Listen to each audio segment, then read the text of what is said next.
উইন্ডোজের বিভিন্ন ধরনের সেটিং সম্পর্কে আজকের এই ভিডিওতে আমরা দেখব। গুরুত্বপূর্ণ সেটিংগুলো যদি আপনি করে রাখেন তো আপনার কম্পিউটার অথবা ল্যাপটপ খুবই ফাস্ট কাজ করবে, কখনো স্লো হবে না। তাহলে চলুন দেখা যাক আজকের ভিডিওতে কি রয়েছে সেটিংগুলো। এক নম্বরে আমরা যে সেটিংটা দেখব সেটি হচ্ছে, দেখুন উইন্ডোজ যখন আপনি 10 অথবা 11 ব্যবহার করেন তখন দেখবেন যে এখানে বিভিন্ন ধরনের নোটিফিকেশন বাড়ে, এখানে নোটিফিকেশন আসে। তো এটা অনেকের কাছে বিরক্তিকর মনে হয়।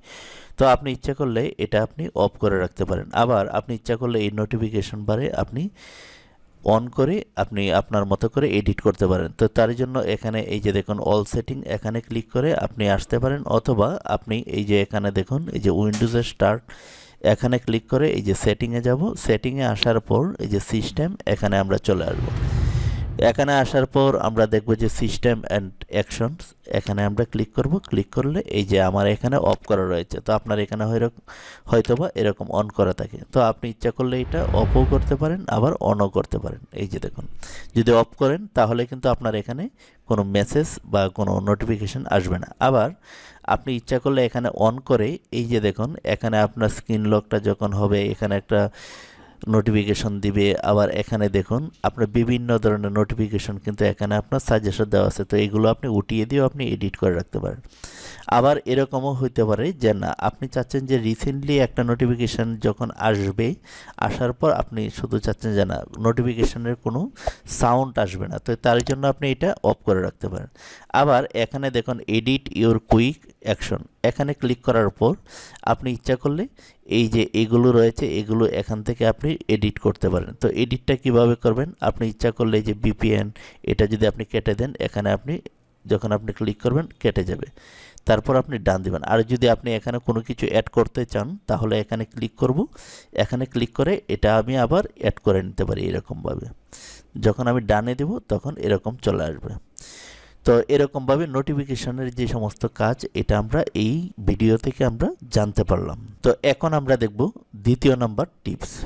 এখন যে সেটিংটা দেখব সেই সেটিংটা হচ্ছে যে স্টোরেজ। এখানে দেখুন যে আমরা কম্পিউটারে কোনো কিছু যখন সফটওয়্যার বা যে কোনো বিষয় আপনি ব্রাউজ করলেও কিন্তু কুকিজগুলো আপনার ব্রাউজারে চলে আসে, এবং কোনো কিছু ডিলিট করলে এটা কিন্তু দেখা যায় যে আমাদের টেম্পোরারি ফাইল হিসাবে এটা থাকে। তো দেখা যায় যে সি ড্রাইভ যে ফোল্ডারটা থাকে, আমরা ডিস্ক যেটাকে আমরা বলি, এখানে দেখুন লোকাল ডিস্ক। তো সি ড্রাইভে হয় কি, তখন এই ড্রাইভটা দেখা যায় যে ফিল আপ হয়ে যায়। তো এটা কিভাবে আমরা এই যে স্টোরেজটা আমরা কিভাবে ফ্রিতে খালি রাখতে পারি, এবং এই যে আমি যদি আরেকটু ক্লিয়ারভাবে আপনাদেরকে দেখাই, তো এখানে দেখুন এই যে সি ড্রাইভ, তো এই ড্রাইভটা দেখুন আমি যখন অতিরিক্ত ফাইল সি ড্রাইভে রাখবো বা কোনো কিছু রাখবো বা কোনো ডকুমেন্ট রাখবো, তখন আস্তে আস্তে কিন্তু ড্রাইভটা আমরা জানি পূরণ হয়ে যাবে আর কম্পিউটারটা স্লো হয়ে যাবে। তো কম্পিউটারটা যাতে স্লো না হয়, তো তার জন্য আমরা কিন্তু একটা সেটিং করে রাখতে পারি, এবং এখানে এই সেটিংটা আমরা অনেকেই হয়তো জানি, আবার অনেকেই আমরা এই সেটিংটা সম্পর্কে আমরা জানি না। এই যে দেখুন, আমি যদি একটু ব্যাকে চলে যাই, এখানে আমরা সিস্টেমে আসব। আসার পর আমরা এখানে এই যে স্টোরেজটা, তো এটা আপনি ইচ্ছা করলে কয়েকটা সেটিংয়ের মাধ্যমে আপনি করে রাখতে পারেন। ইচ্ছা করলে আপনি ম্যানুয়ালি যদি সেটিং দিয়ে রাখেন, তো এখানে আমরা ইচ্ছা করলে এই যে স্টোরেজগুলো এখান থেকে আমরা কিন্তু সেটিং করে রাখতে পারি। এই যে এটা যদি আপনি অন করে রাখেন তাহলে কিন্তু আপনার এই স্টোরেজটা আপনি এখানে আস্তে আস্তে সব কটা কিন্তু জমা হবে। আবার আপনি যদি এটা যদি অফ করে রাখেন তাও কিন্তু আপনি এটা জমা হবে না। এক কথায় এই যে টেম্পোরারি ফাইলগুলো বা আদার্স যেগুলো, আমি যদি এখানে ক্লিক করি, এই যে দেখুন এখানে যখন আমি ক্লিক করব তখন কিন্তু এখানে আমরা দেখতে পারবো যে কতটুকু জায়গা আমার স্টোরেজটা নিয়েছে।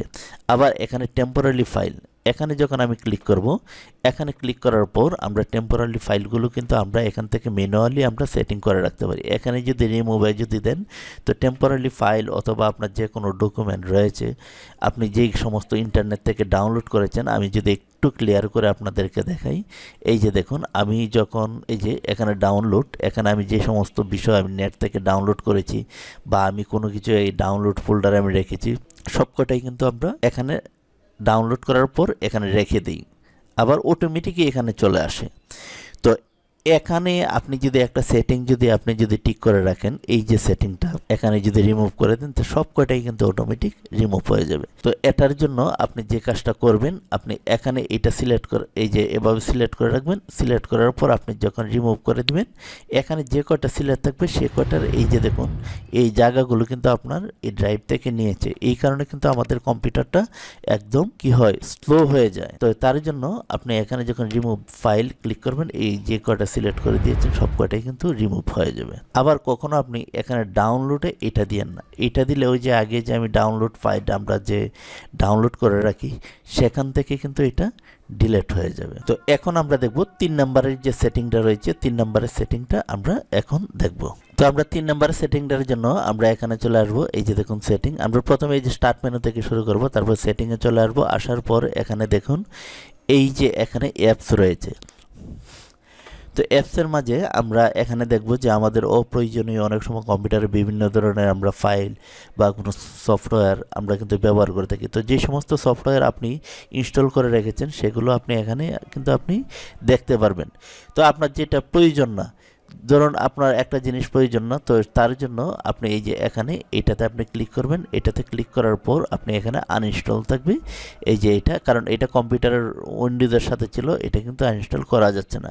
ধরুন আপনার এটার প্রয়োজন নেই, তো এটা কিন্তু আপনি এখান থেকে আনইনস্টল করে দিতে পারেন। এতে করে কিন্তু আপনার কম্পিউটারের স্লো যেটা হইতো, এই স্লোটা থেকে কিন্তু আপনার অনেক ফাস্টে চলে যাবে। 4 নাম্বার সেটিং যেটা আমি দেখাবো সেটি হচ্ছে এখানে দেখুন অনেক সময় কম্পিউটারে কিন্তু এই যে দেখুন দিস পিসি আর রিসাইকেল বিন এগুলো কিন্তু অনেক সময় হারিয়ে যায়।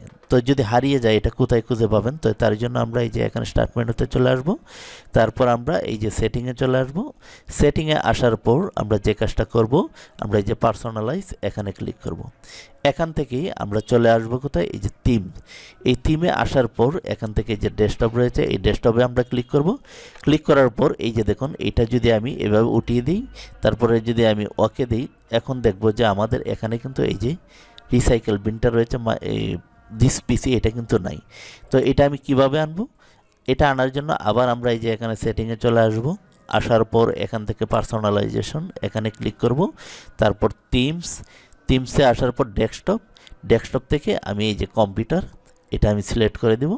আর এটা এই যে রিসাইকেল বিন এটা সিলেক্ট করা ছিল দেখে কিন্তু আমরা ডেস্কটপে দেখতে পারছি, কিন্তু এটা যখন আমি উঠিয়ে দেব তখন দেখা যাবে না। তো আমি চাচ্ছি যে এই দুইটা আমার ডেস্কটপে দেখাবে। মাই কম্পিউটার যদি হারিয়ে যায় এটা সিলেক্ট করে অ্যাপ্লাই, তারপর ওকে দিবেন। এখন আবার এই যে দেখুন এখানে কিন্তু এই যে চলে আসছে, এই যে দেখুন নিচে চলে আসছে। তো ভিউয়ার্স, আমরা এই গুরুত্বপূর্ণ সেটিংগুলো আমরা শিখতে পারলাম। এই সেটিংগুলো করার কারণে আমাদের পিসিটা কিন্তু অনেকটা ফাস্ট হয়ে থাকবে। তো আজকের মতো এখানেই বিদায় নিচ্ছি। আল্লাহ হাফেজ।